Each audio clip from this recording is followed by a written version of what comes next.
It was good, Dream Team. It's your boy Dizzy Dream, and we're back again with another video. Alright. So, before we get into this video, I just want to say Merry Christmas to all, and to all a good night. Like, hey man, we did it, man. We made it all the way down to the end of 2018, to the last holiday. So Merry Christmas to all of you, and happy birthday to my Lord and Savior Jesus Christ. And I hope everyone has a great Christmas. I hope y'all spend time with your family. Hope y'all have those milk and cookies. Not for Santa, but for y'all, you know what I'm saying? Have that warm, hot chocolate. I know how everything goes, cause the boy do his thing. But honestly, I just hope everyone stays safe. I want everybody to have a great Christmas. Spend time with your family, and hopefully, I mean, Santa brought everything y'all ever wanted for this year, you know what I'm saying? And yeah, I hope everyone stays safe. Dream Team forever, man. We lit, and yeah. And this is not actually a reaction request. This is actually, my idea, for Christmas. So what we're about to, watch is 3 disturbing true Christmas horror stories. And yeah, I mean, hey, I'm trying to have nightmares before Christmas. Hey, just like that movie. Yeah. Jack the Pumpkin King. Y'all know my stuff. But yeah, let's go ahead and jump into this. Before you do, make sure you smash the like button. Make sure you subscribe to both Molly content if you're new. And without further ado, let's get scared in this video, guys.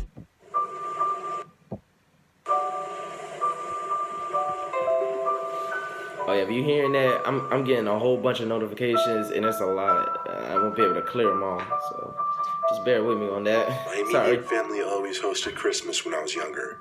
At the time, we lived on the upper level of a 2-family house. My parents owned the house and rented the bottom floor out to multiple tenants throughout the years. Christmas time of 2012, a new tenant had just moved in downstairs. He was a quiet-seeming 30-something-year-old male, and quiet was the kind of tenant my parents were looking for. Unfortunately, a few days into him moving in downstairs, there would be a lot of noises at off hours of the night. Like, for example, the front door would open and shut numerous times throughout the night, and sometimes there would be loud talking, in some instances yelling. My dad went downstairs one night to see what the commotion was, and to ask him to keep the noise down.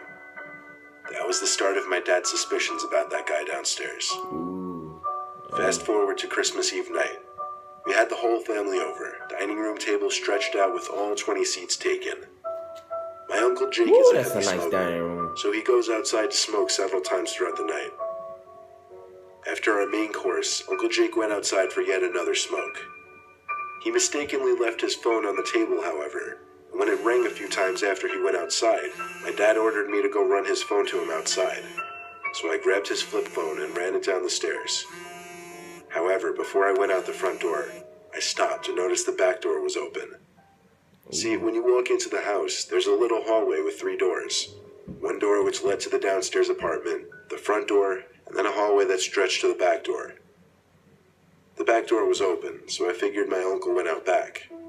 The phone was still ringing, so I hurried to the backyard to find my uncle, but he didn't seem to be back there.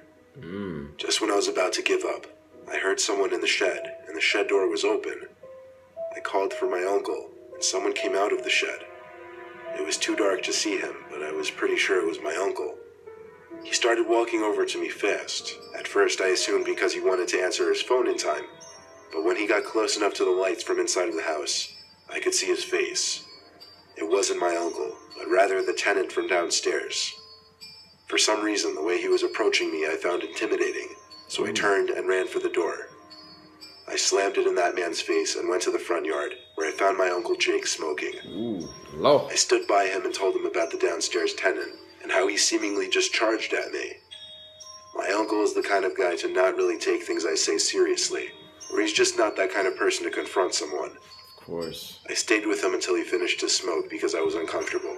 Then we walked back upstairs to the dinner table together, where I told my dad about the tenant in the shed and how he followed me.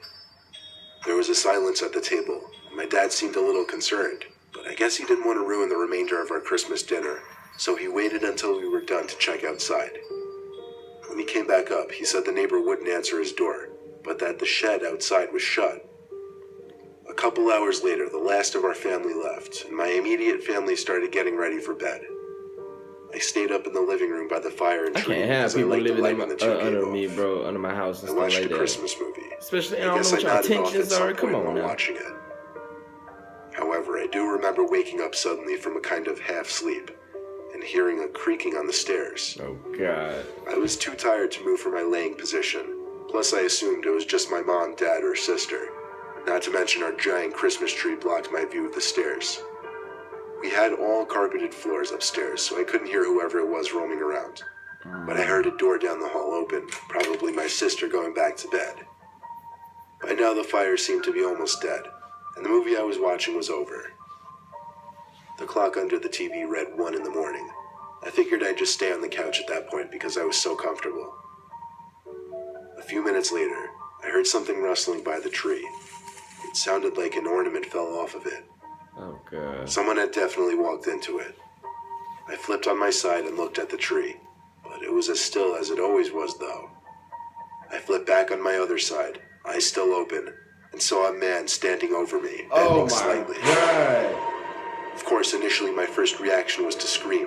My second reaction was to analyze the face to see if it was my father. And when I realized it wasn't my father, rather the downstairs tenant, I screamed even louder. The man tried to cover my mouth, but at that point I think he realized it was too late. Everyone heard me. Oh my I ran God. for the stairs just as my dad stormed out of his room. My dad chased after him, but he was already driving down the street. I think when he was standing over me, he was making sure I was asleep before robbing the place or something.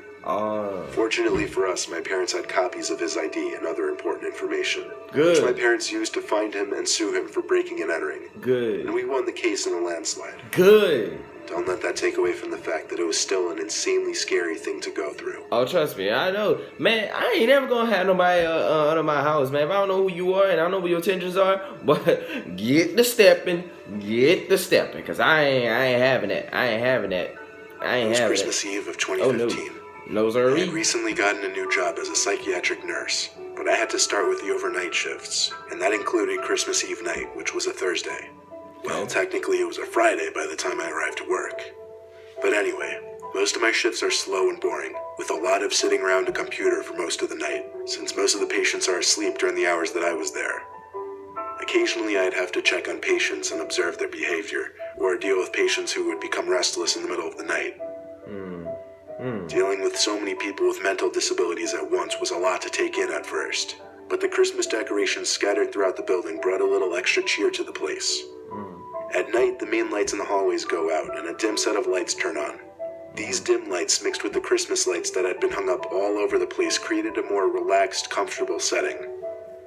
There was one particular patient who had been creeping me out.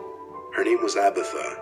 She was an old, sickly lady with severe schizophrenia. No. She oftentimes would mumble to herself incomprehensible things, and sometimes she'd say things out loud that I'd assume were directed at me, but she'd just be talking to herself.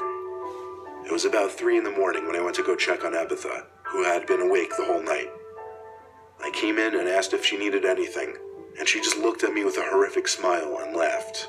Ooh, It gave me chills because I felt like I was witnessing something from a scary movie.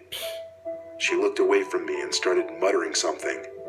I didn't understand most of it, but the words that did pop out to me were, "Check the bathroom." I asked her to repeat herself, but she didn't acknowledge me.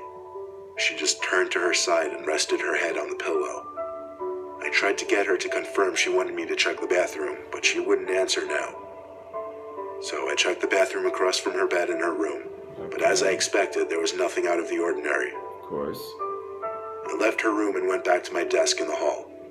Then I looked at the bathroom door across from my desk. My curiosity got the better of me, so I went into the bathroom, but the lights wouldn't turn on. Ooh. I stood by the doorway listening for a moment, and I heard breathing and then a click sound from one of the stalls. I Ooh. went to get the door stopper from behind the desk and wedged it under the bathroom door so that the light from the hall would let me see at least a little bit into the bathroom. I got on my knees and checked under the stalls from a distance. No feet could be seen in either of the stalls, though. One stall You could of the be two standing had on its the door stall. shut, though. I went up to it and stuck my eye through the crack of the door. It was really dark, but I felt like I could see something at the back of the stall. I got back down on my knees to look under the door. but when I did, I couldn't see what I thought I just saw. I got back up and took one more look through the crack Let of me the guess, door, he's looking at and you. there was someone's face right on the other side, peeking through the crack just as I was. I figured, I almost fell to bro. the floor in fright, but managed to run to the door The and slam it perfect shut. recipe for someone to I grabbed the look key back from the at desk you, and bro. locked the bathroom door. I told another nurse that there was someone in the bathroom, but when we checked together, not only did the lights now work, but the stalls were both open, and no one was inside either of them. Oh my It god, was impossible dude. for someone to have left the room. I locked the door. That night, before my shift ended, I tried to question Abatha about what was in the bathroom, but Oh, she that was wouldn't answer Abatha. me. I was thinking Tabitha. Just as I gave up and walked to the door with my jacket on, I heard her say, "Merry Christmas." I turned and saw her giving me a smile. Only the smile didn't give me a good feeling. There was something unsettling about it. I had to turn and leave. I had to work with Abatha for a few more weeks before she was transferred to another center for hospice care. Oh god. To this day, I still feel there was a connection between Abatha and whatever I saw in that bathroom. It's literally just one of those stories I just can't even try to understand or rationalize, but it still haunts me. Oh my god, that would haunt me too, bro. Something in the bathroom, and Abatha knows what's going on. Abatha, what do you know that I don't know? Like, what is that? What is that entity that's in the bathroom? Man. Last year for Christmas, I Get wanted to do aggravated something with that. new with my girlfriend. We just got a new apartment together last year and still live in it to this day. It was our first Christmas in the apartment, however, and neither of us had ever cut down our own tree. So I came up with the idea to go cut down our own tree. Luckily, we live in New Hampshire, so spruce trees happen to grow in our state. They're playing the Nutcracker. My girlfriend in Tristan the and I took background. a short I like road that trip song. on a snowy evening to a forest full of spruce trees. I chose to go while it was snowing because I felt it made the whole experience more Christmassy. I pulled my pickup truck up into what appeared to be a small opening on the side of the road. It was hard to tell given that there was snow on the ground. I heard gravel crunching under the tires as I pulled off the road. It was a perfect place to leave the truck while Tristan and I went to find a tree. We were in a very hilly part of the state, so we had to do a lot of uphill walking. Unfortunately, my girlfriend was complaining a lot. No, that was a drag. She didn't seem to find our little field trip to be as fun of an idea as I did. We pressed on uphill through the snow, searching for a small enough spruce tree that could fit in our living room. Perfect one, though. Just the right size. I gave the tree one good pat and shake before I lifted the axe I was carrying into the air and began chopping away at the trunk. Bro, The really? trunk In a was snowy relatively night, though? skinny, Good God. so after a bunch of good hits, the tree toppled over with one good kick. Of course, I wouldn't be carrying it alone, and I'd prefer not to drag it all the way down the hill through the snow. Obviously. So I asked Tristan to grab the top end while I grabbed the trunk. Then she suddenly too much complained that she work. didn't have gloves. There was an extra pair in the car. I didn't realize she didn't bring them, though. I threw you her didn't the bring keys your and gloves, told her why to didn't you hurry say back to the something? trunk and get the Why didn't you gloves. say something at the beginning? She ran off back down the hill, and I was left alone standing in the middle of the woods Oh my next to the God. freshly cut tree. Oh, Tristan was taking a while, so I sat down on the trunk of the tree and observed my surroundings. Pine trees as far as the eyes could see, which wasn't too far anymore considering it was just about dark now. I turned on the flashlight I brought with me to make it easier for Tristan to find me again. Other than the sound of the wind and tiny snowflakes hitting the ground, it was completely silent. It was actually a little creepy sitting out there all alone. you think? Finally, I heard the sound of boots walking in the snow nearby. I called out in a loud yell Tristan's name and waved my flashlight That in ain't that her. direction. That's not The her. footsteps stopped, however, and there wasn't a response. I thought she must have been trying to sneak up on me, so I figured I'd turn the tables on her. I placed the flashlight on the stump, aimed it out into the woods, and did the best I could to quietly go hide behind a tree to wait for her to come out. I knelt down behind a big pine tree and heard the footsteps coming closer. Finally, someone came running into the light of the flashlight, and I mean like full-on charging out. But it wasn't my girlfriend. It was some random guy in a coat with a hood covering his head. He stopped and looked down at the flashlight, grabbed it, then turned it off. And now that it was dark again, I could barely see him. Based on the way he charged up to the flashlight like that, I couldn't imagine he meant well. I took one big breath before I started sprinting down the hill back to the car. It made so much noise that I knew he had to have heard it, but I didn't want to turn around and look. When I got about halfway down the hill, I started hearing screams. They were the screams of Tristan shouting out my name in what sounded like a panic. When I got to the bottom of the hill, I started to hear the truck's horn honking.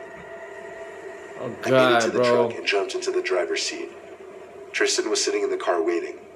She screamed at me to drive, but I didn't need to hear it from her to know to do that.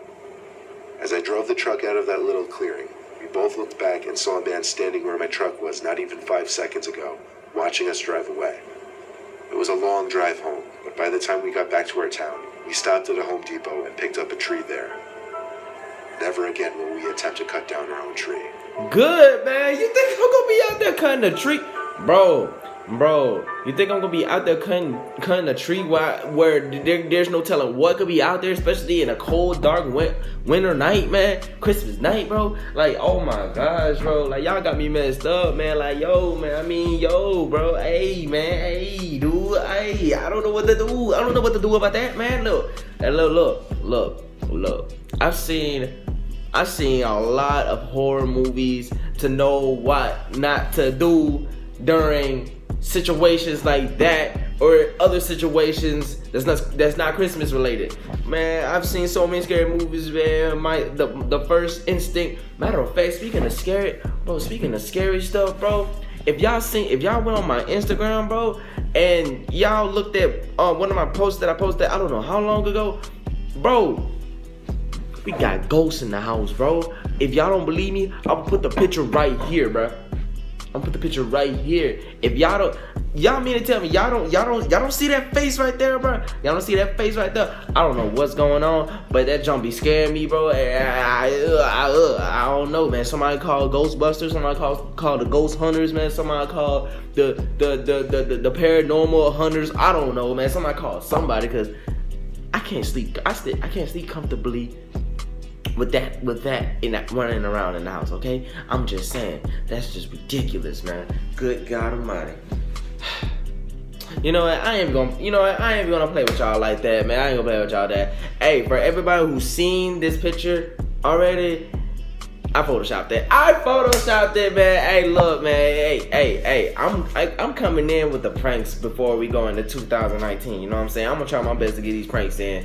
And so far, a lot of people actually believe that this is real, bro. Bro, if this was real, you think I'd still be in this house right now? Do you really honestly think I'm still gonna be in this house right now? Like, come on now. I mean, common sense, bro. You really think I'm gonna still be in this house with this thing running around? But nah, man. Nah, it's not real, man. I photoshopped it. That's how you know how well my photoshopping skills are, man. Cause you know what I'm saying? I could put a freaking ghost right there, bro. It's freaking hilarious to me. That's hilarious. That's a hilarious skill to me, cause I'll be able to do that, and I'll be able to trick y'all like that. Ha! Jokes on y'all. I ain't got no ghosts in the house, man. You really think Dizzy gonna be? You really think Dizzy gonna be bringing around ghosts and stuff like that, man? Hey, look, man. I'm not, bro.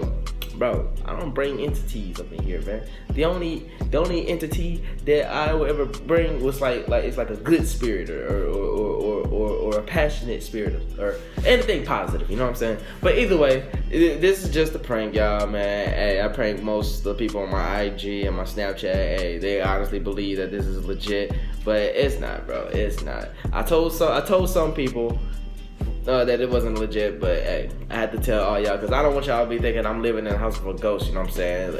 I mean, and it's not Casper, the friendly ghost, you know what I'm saying? But yeah, it's just a prank. Calm down, I'm fine, no entities running in the house, and yeah, gotcha. Anyway, guys, hope you guys enjoyed this video. If you want to see the original video, I'll put the link down in the description below alongside my social media such as Instagram, Twitter, Facebook, and Snapchat. So go ahead and follow me and add me on my Snap. If you have reaction requests, hit me up on my IG and my Twitter, or comment down below this video. Let me know what you want me to react to next, or if you have an idea of the next video. And yeah, dream to be lit, always let forever be lit. And remember, don't go to sleep and dream about your dreams. Get up and chase them. Simple as that. Until the next video, Dizzy Dream out. Notification